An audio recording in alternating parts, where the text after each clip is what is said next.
Welcome to another Countryside Adventures video. This is the Lippert Power Tongue Jack, and we're going to be installing this on the front of our RV camper trailer. And I've actually never installed one of these, so go ahead and grab your favorite beverage and pull up a chair, and let's see if we can get this thing installed and see how this goes.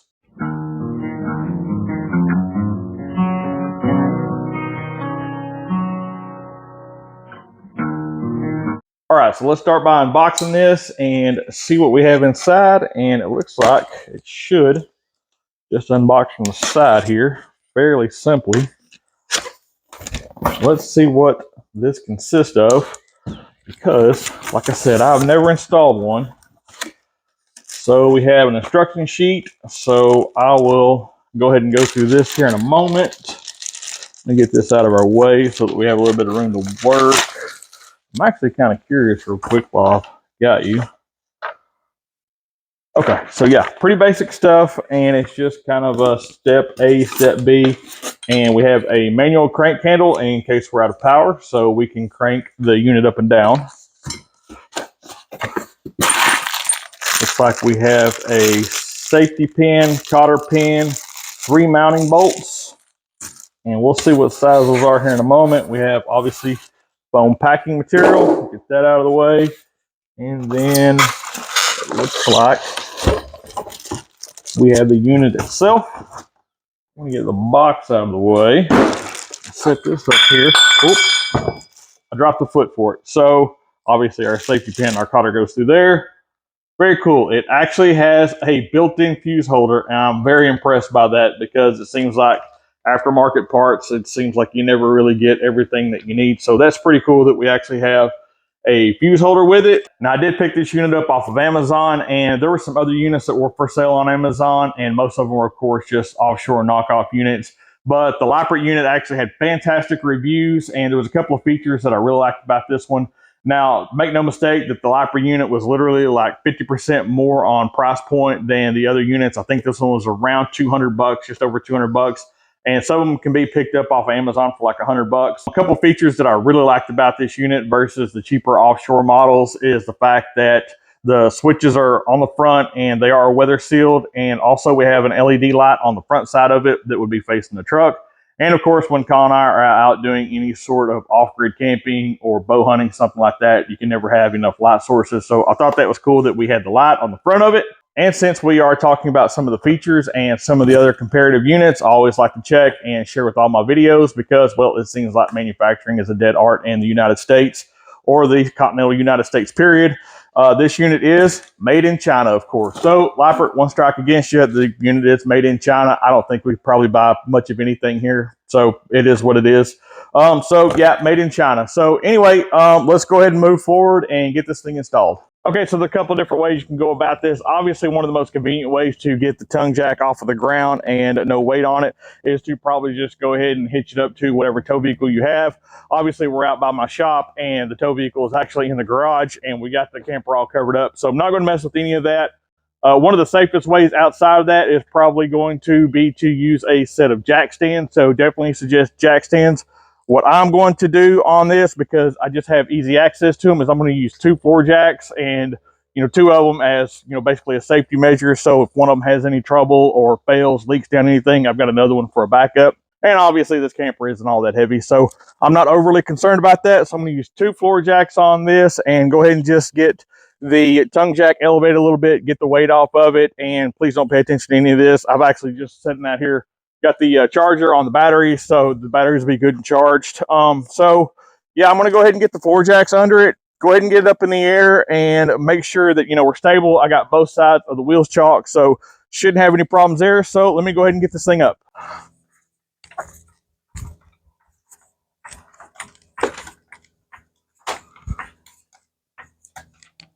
And there's one side. Now let me get the other one. Just up against the frame good. And there's 2. All right, I'm going to raise this up a little bit so I can get my wheel off of the bottom of this. I don't know if that's enough, but we're going to try. And it was more than enough. Good to go. Okay, so next step is I'm just using an impact and a 14 millimeter impact socket. Obviously, you can just use a ratchet. You can use a wrench. You can use a ratcheting wrench, anything you want. Just happen to have an impact handy. So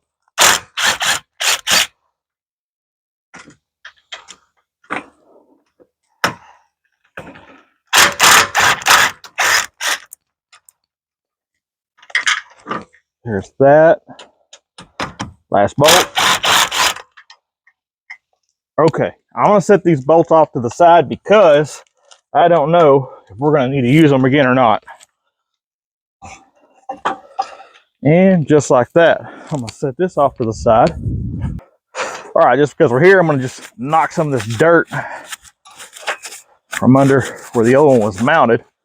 Just a paper towel, just to keep this stuff from turning to mud and helping rust things. So keep that right there. Let's see if we can set this thing down in there. And there we go. So now I'm going to grab the new bolts and see if we're going to use the new bolts or the old bolts. Okay, so you can see that the new bolts and the old bolts are fairly identical. They got knurls on them so that they don't back out there. They are, looks like about the same size. I think they're a 14 millimeter. Let's confirm that. And those are actually slightly smaller. I think I'm actually going to use the old bolts. So I'm going to clean these up a little bit with a wire brush and use a little Loctite on these. So be right back. Okay, so there's my bolts after I've cleaned them up with the wire brush, and I'm just going to use a little bit of blue Loctite to just be safe with these things. I know they have that little knurled end there to keep them from backing out, but since we're using old bolts, I do feel better using a little bit of blue Loctite. So let's go ahead and get these installed.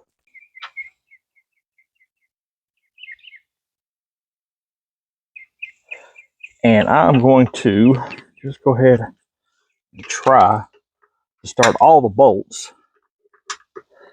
That way I don't have to worry about this thing getting tight and then not being able to line up a last bolt or something like that. So I'm going to start there.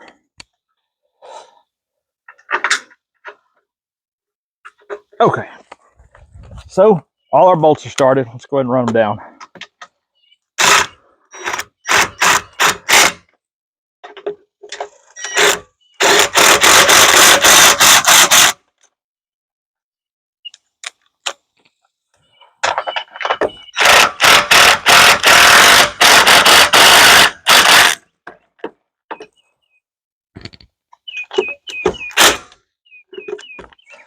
All right, just because that one there is up under that, I'm going to see if I can. Yeah, that'll work. Okay, that should be probably a little over tight, but I'd much rather be extra safe with this. Okay, so when I unpackage this, there is a rubber plug up at the top, and I'll just show it to you. There's a rubber plug. So I just pulled that plug out of the top, and this is to access the manual crank. So I figured I'd just go ahead and pop the plug out. Before we ever start wiring anything, let's just give it a try. So yeah, we're going down and up. Okay, so cool. Just wanted to confirm all that functioned appropriately before I got any further. Go ahead. Rubber plug just pops back in the top. So let's like extend, retract, on and off for the light.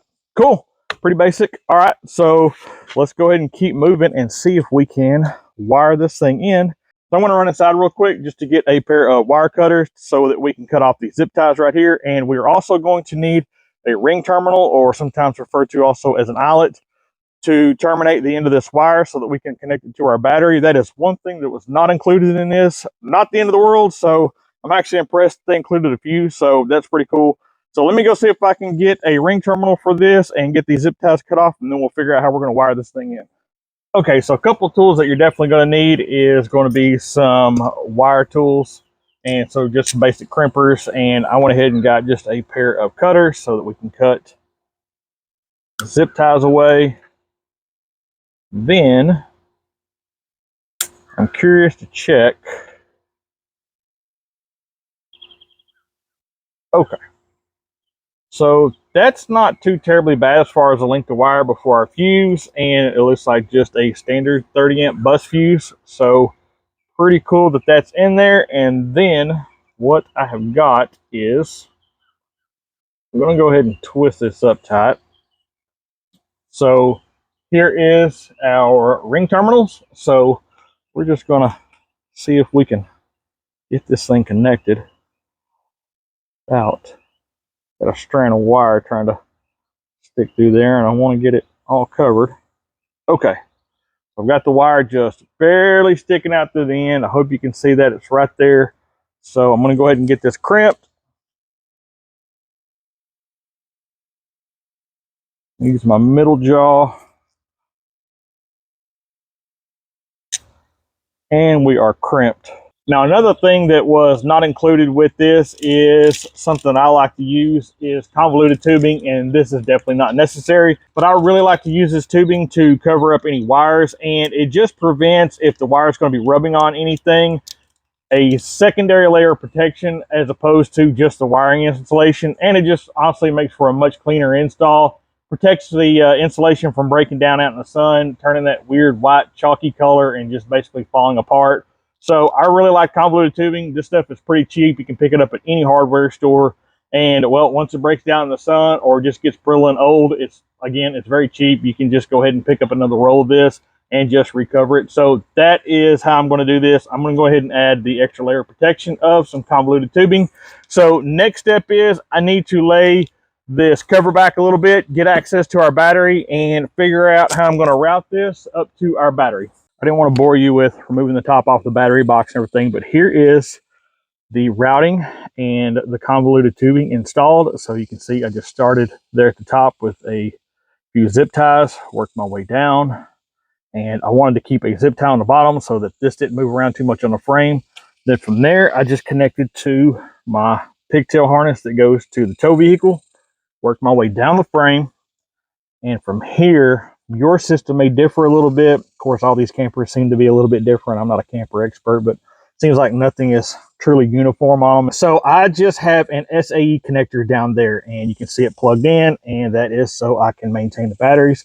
So I just jumped off of the main harness that I had zip tied right there, ran it underneath, and tied it to my SAE wires. And then my fuse holder is right there, so I have access to it. Normally I like the fuse holders inside of the box, but not a big deal. I'm not going to make that too overly complicated because that is the length of wire that we have.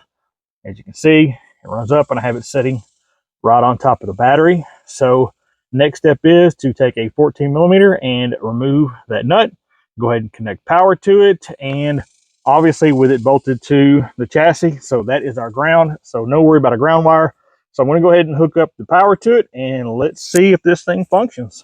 Okay, we're all wired up, and again, our maintainer is still on over on maintain, so we're all charged on the batteries. So let's go ahead and, I know you can't see it out here because of all the daylight, obviously, but we have 3 LED lights lit up.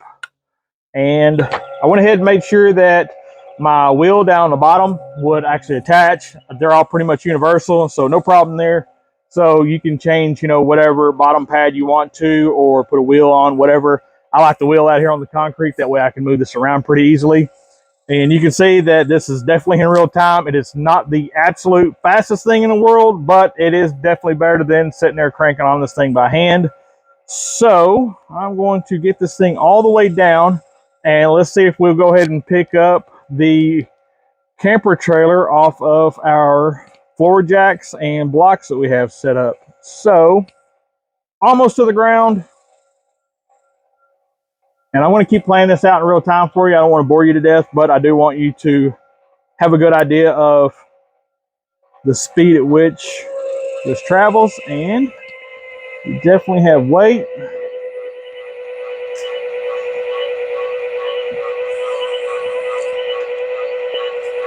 And there we go. We are fully off of the blocks. And that is our install of the Lippert Power Tongue Jack. So I really hope this video helped you out in some way, or I hope you just enjoyed hanging out here with us. We're obviously outside of hunting season, so Colin and I are just kind of getting everything prepared to get back outdoors. So thought you might enjoy some information on this if this is something you can apply to your camper setup or your rig, whatever it may be. And please do me a huge favor if this helped you out in any way, or you just enjoyed hanging out with us. Go ahead and hit the subscribe button, hit the thumbs up, and as always, we'll see you outdoors.